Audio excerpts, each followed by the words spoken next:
This sounds like this is the kind of thing that would happen, but this doesn't work this way.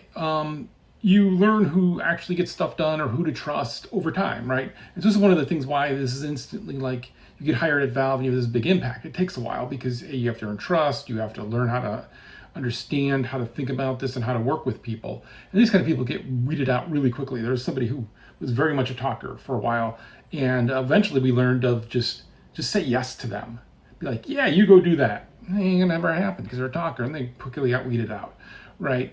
Not quick, no, but no one ever gets weeded out quickly enough. Who should be weeded out, and that kind of thing, whatever. But no, this doesn't really happen there because you have to have a culture of getting work done, being somebody you can trust, and you build up that over time, right? And that does happen of where, I think when I would start working with a group, let's say like the hardware engineers who I'd never worked with, I had to build trust with them. And that's with any group, right? My first 3 months of working on that team, I sat silently in a corner watching other people do demonstrations, and then afterwards listening to the questions that people would ask, and then I would ask the demoer other questions, or I would practice phrasing of like, does this encapsulate that? Because I would hear things like, oh, you can't talk about presence because presence is unable to explain, and they'd be like, well, no, how about with this, or how about proprioception, or whatever, right? And you learn how to talk about it, and a lot of my life is taking engineers very detailed depth talk and turning it into like a word or a sentence. And so you learn to trust each other, and like I would just trust that person. If they said something to me of like, oh no, you're wrong, or this is the way it is, I would have a lot of trust around them. It's not because they're the better talker or that they're leading me down some path. It's just you build that trust over time. So this did not really happen.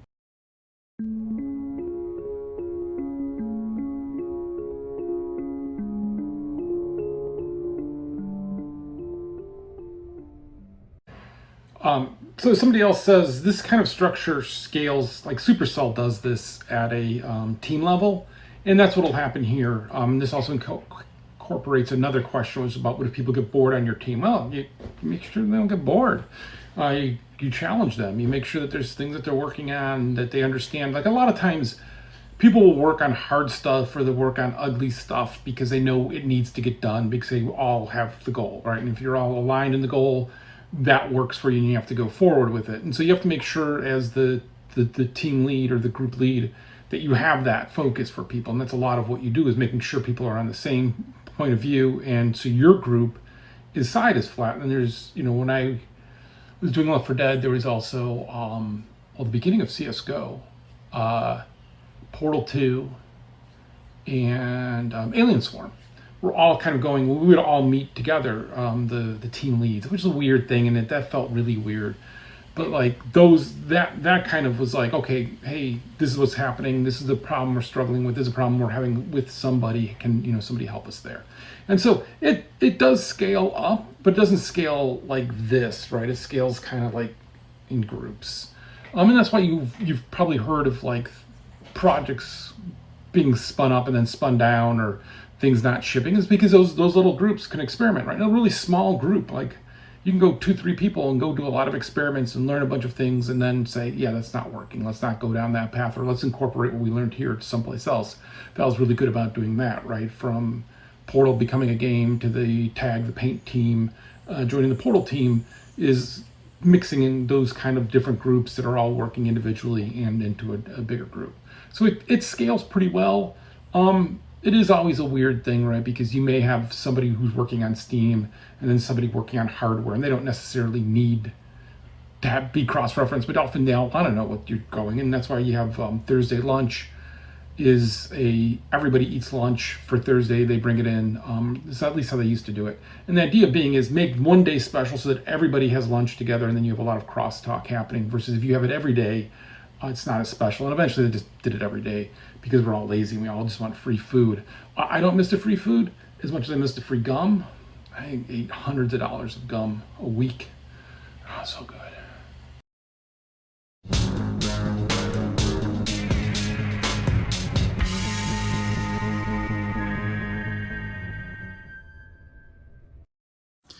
All right, let's talk about Valve culture, why people want to be a flat company and why they look to Valve and how they have the management structures. First of all, it eliminates a bunch of middle people that you don't need. And second of all, it just empowers people to take charge and just not have to look for permission. And so for me, it's perfect. Like that's how I work anyways. And so like I often get frustrated at a place where I can't work that way. But so here, I was working on the Orange Box. Well, I was working on Left 4 Dead and the Orange Box. I was doing both. And I was sitting in the writer's room with Mark Laidlaw and Eric Wopaw. And we're working, and it's becoming clear I got to put more time on the writing for the Orange Box that I'm doing. And also then I'm like, well, I got this Xbox 360 dev kit. We have one in the writer's room. I'm going to grab it. And I would actually turn it on to heat the room because my office, our three of us in our office was next to the TF2 office. The TF2 office had so many people in it, it would heat up, but our air conditionings were the same. So it would turn on the air conditioning in our office and it would just be me in there late at night. It was freezing. So I would turn on the Xbox to warm the room. I swear to God, that's how hot those dev kits used to get. But so I'm like, well, I've got my warmer here that I can play games on. I'm going to play Half-Life 2 because we're going to ship that in the Orange Box as well. And so I'm playing it and I'm reporting bugs and I'm like, this is buggy as hell. This is really problematic. And so I go to one of the engineers. I'm like, hey, you guys aren't really fixing these bugs yet. He's like, log them all. We'll get to them. But nobody's playtesting any of this stuff. And so I was the first person who played like Half-Life 2 all the way through on the Xbox 360 and like a bunch of the early stuff of this, all the testing. I was the only one doing the testing as testing. It's kind of doing it in how I write. I just need a break and I just need to veg out for a little bit while I play like Slay the Spire all the time. And instead here I was playing, Half-Life 2 on the Xbox. But so playing through that way and just being like, there's a lot of bugs. So I'm like, well, hey, I need some people to help me. So I noticed somebody else, a level designer, wasn't using their Xbox a lot. And they were going home earlier. I work a lot. And so I just grabbed their Xbox one night and put it out in the hallway next to my Xbox, which I moved out there. So because I said, hey, if people have free time, can you just play whatever? It doesn't make a difference and just submit the bugs. And so that level designer came in the next day very mad that I took his Xbox. And he threatened me with a sword, kind of. And then angrily etched my name into a zucchini that Mark Laidlaw had given me that I still had on my desk. And I'm like, oh, I have a nameplate now. I never had a nameplate before. It's kind of nice. I kept that nameplate for way too many years. A zucchini, if you put it in a plastic bag, it'll last forever. But okay. So a couple other people saw that and like, well, I'm not really using my Xbox. And I just went around to everybody. I'm like, are you using this 24/7? Are you using this? Because I'm going to go put it in the hallway and I'm going to get people, I'll get people up from support. So during the day, support people will do it at night. Devs taking breaks, working, because we're at this point, we're crunching, right? And we're working there all the time. And eventually it gets to be where I get to order more Xboxes just for this. And so we get some more Xbox 360s in. Remember, these are red ringing, these are overheating, these are drives are dying, like, so we're good. But so with this, I'm not detail oriented, but I'd found the kind of the certification book. I'm like, we're not doing any of this testing yet. This is a whole other realm of testing, this matrix of testing. So I got an animator, and he came in and he ran that. So together we ran all the testing for the Xbox 360 Orange Box. No one asked us to do that. No one told us to do that. When we asked people to help us test, were we managers? Were we allowed to do that? It didn't make a difference. Everyone just did it because they understood like, oh, we understand what you're doing. We need to do this. We all need to do this. Thanks for doing this, right? Nobody was like, oh, you're seizing power. It was thanks. And so then we ship the Orange Box. People are happy. Everyone else goes off into design experiments. I used to stay working with Turtle Rock. Now, I can never remember when we officially purchased them and all of that because it was just so hazy for me because I just didn't care. But like I'm down at their Christmas party, they're doing like rock band and stuff and we're all hanging out. And then, it's like, okay, I'm going to come back up in January and I'm not going to do design experiments. Instead, what I'm going to do is I'm going to go move up to the 11th floor, which is away from the 10th floor. And like you guys do your design experiments down here, I'm going to go up and I'm going to grab an engineer with me who wants to go work on this. And so we start the Valve version of Left 4 Dead.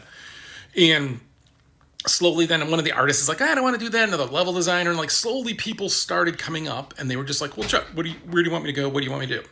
And it grew that way. It didn't grow like me seizing power. I just kept working on the game. And I just took agency over what I wanted to do. And I just kept doing it.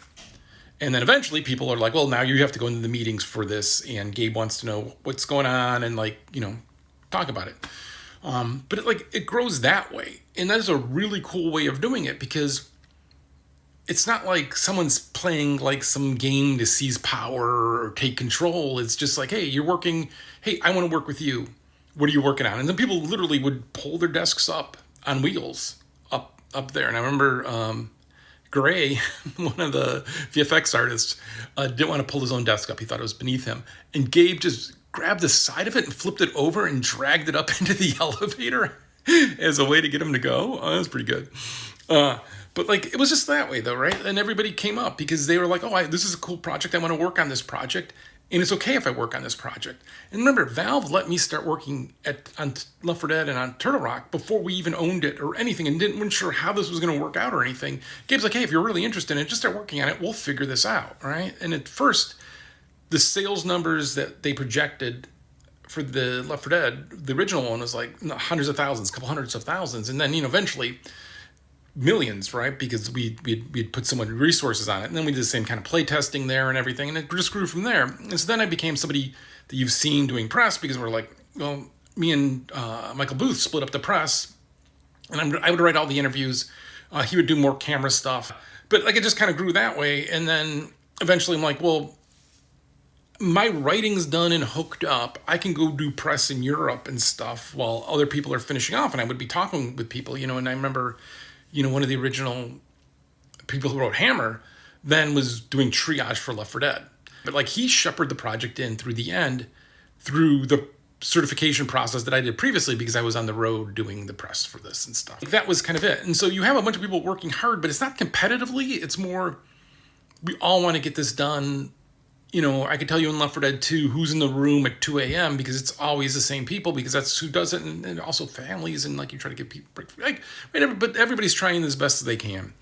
And I think that experience of those games in person is one of the reasons why I like working in person, but also just was really rewarding, because like, you were essentially high-fiving each other all the time for like, you would see something new, you would see something cool, like all of a sudden the flashlights are working or the laser pointer, and like all this stuff that's coming online seems really small, but you can see that person working and knowing when they started it and working on it and all going together and all working together. And then, as the lead, it's not like you're telling people what to do as much as you're just making sure that this river is flowing the right way and it's all going in there, and people aren't adding more stuff in that we're going to be able to do, and looking at rough schedules and how you think about it, and right, all of that stuff.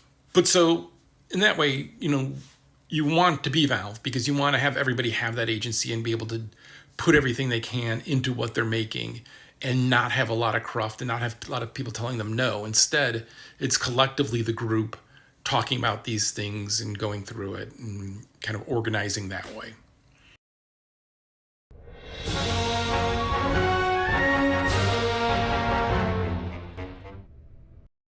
Okay, last one for today. A reminder, this is from me working there years ago. What it's like today, who knows? I think it's somewhat the same, but right, still, okay? For me, when we worked, let's use the time of Left 4 Dead, the Orange Box, like all of these things are going on. Gabe's a resource. Gabe's a resource that everybody can pull on. But Gabe's also a resource in that he's poking and prodding you and asking you questions and challenging you. But often, back in those days, it was really clear Gabe wasn't telling you what to do. Gabe was challenging you on what to do. So you could say no. You can get in arguments with him. We used to get in arguments with him a lot. The problem, I think, for Valve and the struggle always is Gabe became a personality that people coming in had a perception of who they thought he was coming in, and they thought they should listen to him because Gabe's really smart. Gabe is really smart. Almost always he's right. But at least if you argue with him, you're going to learn a lot more than if you just say, yes, sir. And so what happened was, I think people just started saying yes and doing what he said versus challenging or thinking or like, why did he say that? What's going on? And so he had to change a little bit, and the roles had to change a little bit. And then over time, he used to have an office, and then he moved the office into he would just move into whatever group he was the most interested at the time, so he could be part of the conversation and the flow of it. Which is this really weird thing that it took me a really long time to understand after I left, that I think that was a mistake. Because that let him input a bunch of stuff, and he had a good sense of it, and he could talk about it.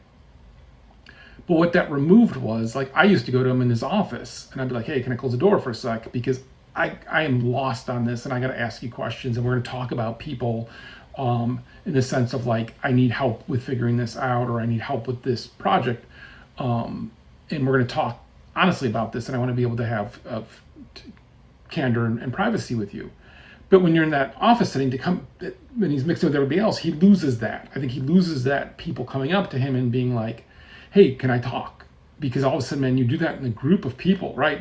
Think if someone went up to your boss in your group and like, "Hey, yeah, I gotta talk." Like you're like, "Oh." Or if you can just kind of do that privately in the corner of his office, nobody sees it, and then you kind of get your thing out there, right? And Gabe was really aware of what's going on in the company back then. As he would tell me, it's like, "Hey, do you know you have a problem here?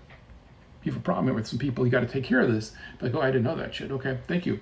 Right, and there's that back and forth. So he's always quietly active, even though he seems like he's not, partially because I think the dude is so smart. Like using 1% of his brain to pay attention is like 10 of me. But either way, it is that kind of mix where it falls apart if people listen to him and do what he tells them to do. And I worry that kind of thing just naturally has to happen over time, because you look at his success rate and you look how smart he is, and you look like at him and you're like, "Oh, I should just listen to that dude and shut up," right? So yeah, would I challenge him now if I was hired versus how I used to do it? Probably not, right? So yeah. But again, reminder, this is years ago working. I don't know what it's like there. It could be entirely different. And things always change and adapt. And they're pretty smart and good about looking and adapting. So for all I know, they fixed all these problems.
Thanks, and have fun.